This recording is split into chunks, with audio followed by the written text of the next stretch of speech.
Bonjour tout le monde. Bon début de semaine. Alors, on est au lendemain des élections municipales. Est-ce que vous avez gagné les vôtres? En tout cas, on va faire le tour du Québec dans les prochaines minutes.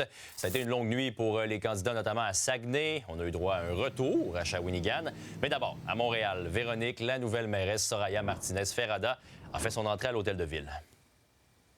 Oui, exactement. Elle qui l'a remporté quand même avec une forte majorité. On parle de presque 33 000 voix de majorité avec 43,3 du suffrage, alors que Luc Rabouin, lui, a obtenu 35 Et il faut dire, bien, c'est une nouvelle mairesse, c'est un moment historique. La deuxième femme à être élue à la mairie de Montréal, mais aussi une femme issue de l'immigration. Donc, c'est marquant, donc c'est historique. Et d'ailleurs, ce matin, elle s'est rendue dans son quartier où elle a passé son enfance, où elle s'est réfugiée avec sa famille chilienne alors qu'elle avait simplement 8 ans.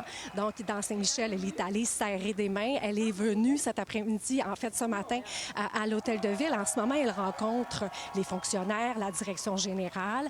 Faut-il le rappeler, elle a promis, durant la campagne électorale, d'abolir 1000 postes dans la fonction publique pour resserrer les cordons de la bourse, de rehausser aussi le budget en itinérance, même de le faire tripler, de faire des audits sur les fameuses pistes cyclables, donc pour voir si elles sont sécuritaires. Je lui ai demandé comment elle se sentait. La voici. Fébrile, très contente. Vous savez, on a mené une super bonne campagne. On est très contents.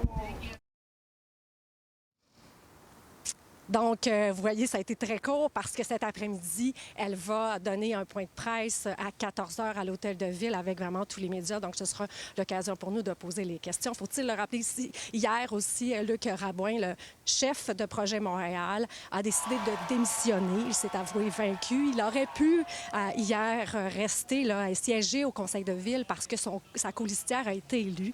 Mais finalement, il a décidé de quitter et donc d'abandonner. Alors voilà, cet après-midi, point de presse de la nouvelle mairesse à 14 h. Merci, Véronique.